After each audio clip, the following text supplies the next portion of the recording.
Sering disebut angker dan dijadikan rumah oleh para makhluk halus. Kalian harus hati-hati saat melewati pohon-pohon ini, atau kalian akan dihantui oleh para penghuninya. Kalian sudah tentu tidak asing mendengar istilah pohon yang angker, atau juga dikeramatkan oleh para masyarakat Indonesia. Karena memang mayoritas masyarakat Indonesia masih banyak yang mempercayai tentang hal-hal yang berbau mistis dan misteri. Dan dari sekian banyak pohon yang dianggap angker dan keramat itu, ada juga yang diakini menjadi tempat tinggal atau sarangnya para hantu atau makhluk halus. Apalagi jika pohon-pohon ini sudah berusia puluhan atau bahkan ratusan tahun.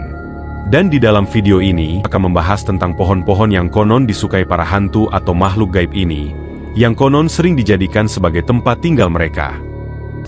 Di nomor 10, sebagai pohon yang paling disukai para hantu, ada pohon asam Jawa. Siapa yang menyangka bahwa pohon asam Jawa yang terkenal rindang dan berbatang besar, bisa menjadi sarang bagi para makhluk halus. Sesuai dengan namanya, pohon berasal dari Afrika dan India yang menghasilkan buah asam yang kerap digunakan sebagai campuran bumbu masakan khas Nusantara ini, ternyata dianggap sebagai salah satu pohon berhantu, yang konon kerap dijadikan sarang oleh hantu kuntilanak dan juga pocong. Yang dimana di dahan pohonnya yang panjang, konon kerap menjadi tempat penampakan hantu wanita menyeramkan tersebut. Dan oleh karena itulah, masyarakat Indonesia biasanya tidak akan membiarkan pohon asam Jawa ini menjadi terlalu lebat dan berada di dekat sekitar rumah. Apalagi, ada juga masyarakat yang ingin menebangnya saja, mereka perlu menjalani ritual khusus, apalagi jika pohon asam Jawa ini sudah berumur ratusan tahun. Di nomor 9, sebagai pohon yang disukai para hantu, ada pohon gayam. Pohon gayam adalah pohon yang bisa mencapai ketinggian hingga 20 meter dan diameter batang mencapai 60 cm. Tajuknya rindang, batangnya beralur tidak teratur dan dalam, kadang-kadang berbanir, percabangannya merunduk, dan pada kulit batang kepingan dalam mengandung cairan berwarna merah. Pohon ini banyak ditemui di daerah pedesaan, dan biasanya pohon gayam ditanam di area pemakaman. Ditambah lagi habitat hidupnya yang menyukai tepi rawa-rawa, tepi sungai ataupun tempat-tempat berair lainnya yang lembab. Hal-hal itulah yang kemudian memunculkan kesan angker pohon ini, sehingga sering dimitoskan dihuni oleh hantu genderuwo. Dan karena pohon gayam sering dianggap sebagai tempat tinggal genderuwo, maka buah gayam juga sering disebut sebagai buah genderuwo. Di nomor 8, sebagai pohon yang disukai para hantu, ada pohon sukun. Pohon sukun sejak dulu memang dikenal memiliki aura mistis dan dianggap angker dalam beberapa kepercayaan masyarakat Jawa, terutama terkait dengan cerita-cerita seram yang disebarkan untuk menjaga pohon tersebut. Dalam mitos yang beredar luas di masyarakat, pohon sukun sering disebut sebagai tempat tinggal atau tempat berkumpulnya berbagai jenis makhluk halus, seperti pocong, jin, dan kuntilanak. Dan berbeda dari pohon angker lainnya, pohon sukun justru lebih dianggap pohon kematian, karena ada mitos mengenai pohon ini yang menyeramkan. Konon bagi siapa saja yang memanjat pohon ini, maka harus sesuai hari baik, misalnya hari Rabu atau Kamis, karena bisa berakibat fatal jika menyalahi aturannya. Di nomor 7, sebagai pohon yang disukai para hantu, ada pohon ara. Bagi orang Indonesia, pohon ara adalah tanaman yang bisa dibilang cukup familiar alias umum. Biasanya pohon ini dimanfaatkan buahnya sebagai panganan, entah rujak dan sebagainya. Jika dilihat sekilas, pohon ini nampak biasa saja, tapi kalian mungkin tak tahu kalau sebenarnya pohon ara sering dianggap angker, dan juga selalu dikaitkan dengan hal-hal mistis dalam berbagai budaya, termasuk dalam beberapa kepercayaan lokal di Indonesia. Di dalam beberapa kepercayaan masyarakat Indonesia, pohon ara dianggap sebagai tempat tinggal para makhluk halus, atau tempat berkumpulnya roh-roh leluhur. Masyarakat seringkali mengaitkan bentuk pohon ara yang unik, dengan akar yang menjuntai dan daunnya yang rimbun, dengan kesan seram dan angker. Berbagai cerita rakyat dan mitos seringkali mengaitkan pohon ara dengan kejadian-kejadian gaib, atau kehadiran makhluk halus.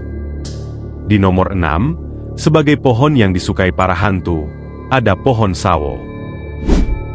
Selanjutnya, ada pohon sawo yang juga dipercaya menjadi sarang para hantu, khususnya hantu kuntilanak, genderuwo hingga para jin.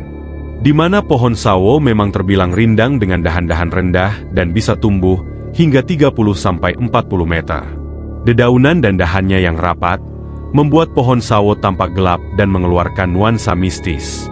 Menurut cerita orang zaman dulu, anak-anak yang bermain di bawah pohon berhantu ini terutama saat maghrib, maka akan tersesat sebab pandangan mereka telah dibutakan. Dan mitos lainnya, menyebutkan tanda pohon sawo berhantu adalah seringnya tercium aroma bakaran ubi yang menjadi indikasi adanya genderuwo. Bau tersebut akan tercium saat melewati pohon sawo terutama saat menjelang sore dan selepas maghrib. Di nomor 5, sebagai pohon yang disukai para hantu, ada pohon kapuk atau randu. Pohon randu atau kapuk randu, dalam beberapa cerita rakyat dan kepercayaan masyarakat Indonesia, khususnya Jawa, merupakan salah satu pohon yang sering dianggap angker dan menjadi tempat tinggal para makhluk halus. Mitos ini muncul karena pohon randu yang besar dan tua, seringkali memiliki akar yang kuat dan menjalar, serta dahan yang rindang, sehingga memberikan kesan mistis dan menyeramkan. Apalagi, lokasi pohon randu yang biasanya tumbuh di dekat kuburan atau di tempat-tempat sepi, seringkali dikaitkan dengan cerita-cerita gaib dan menjadi tempat bersemayamnya para makhluk halus. Dan dalam berbagai cerita rakyat, pohon randu sering disebut sebagai tempat tinggal para hantu, seperti genderuwo, buto ijo, atau bahkan roh-roh penasaran. Di nomor 4, sebagai pohon yang disukai para hantu, ada pohon nangka. Pohon nangka adalah pohon yang menghasilkan buah yang sudah terkenal karena kelezatannya. Namun sayang, di balik manisnya buah pohon tersebut, orang-orang justru menganggapnya sebagai pohon berhantu. Di mana pohonnya yang tinggi dan berdaun lebat, memang terlihat menyeramkan terutama di malam hari. Menurut mitos yang beredar, hantu kuntilanak menjadi hantu yang kerap singgah di pohon ini. Dan yang tak kalah menyeramkannya lagi, jika kalian melihat buah nangka jatuh di malam hari, kalian harus siap-siap dibuat merinding, karena biasanya buah nangka yang jatuh itu justru tampak seperti kepala manusia. Dan jika ada pohon nangka di sekitar rumah kalian, bisa saja hantu yang menyeramkan ini juga mendiami pohon tersebut. Di nomor 3, sebagai pohon yang disukai para hantu, ada pohon pisang. Siapa yang tidak kenal dengan pohon pisang, di mana hampir di setiap sudut pekarangan pasti ada pohon ini. Namun siapa sangka, jika mitos pohon pisang sebagai pohon berhantu ternyata sudah lama beredar di masyarakat.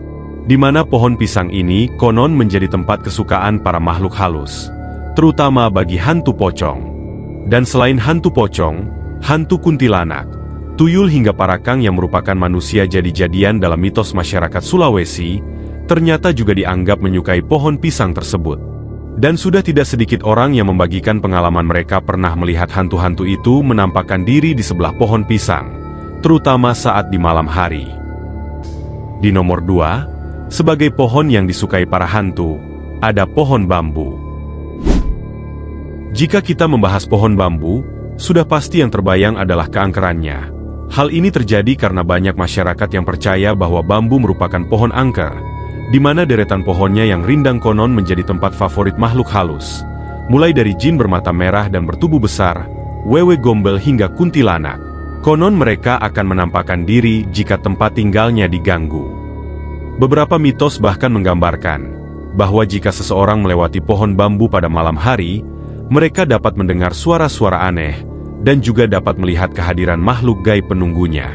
Dan selain itu, pohon bambu juga identik menjadi lokasi para hantu menculik anak-anak, terutama bagi anak-anak yang masih berkeliaran menjelang maghrib hingga malam hari. Dan yang ada di nomor 1, sebagai pohon yang paling disukai para hantu, ada pohon beringin.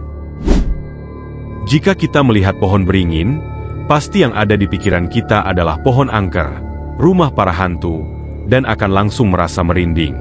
Hal ini bisa terjadi karena memang masyarakat sudah sejak lama meyakini jika pohon beringin sebagai pohon berhantu, di mana batangnya yang besar dan tinggi menjulang, tangkainya yang melimpah, daun yang lebat, serta akar gantung yang menjuntai, memang membuatnya terkesan misterius dan menyeramkan. Dan konon, pohon beringin terutama yang sudah tua, diceritakan menjadi tempat favorit bagi para makhluk halus dan hantu genderuwo. Bahkan, beberapa masyarakat Indonesia juga bahkan menyediakan tempat khusus sesajen di dekat pohon tersebut. Dan selain itu, pohon satu ini juga sangat pantang untuk ditebang tanpa melakukan ritual khusus. Dan jika nekat, Konon pelakunya bisa terkena musibah sebab telah mengundang kemarahan si penghuni pohon beringin ini. Nah itu dia 10 pohon yang konon sangat disukai para hantu yang memiliki nuansa angker dan mistis. Dan terima kasih telah menonton video ini sampai selesai.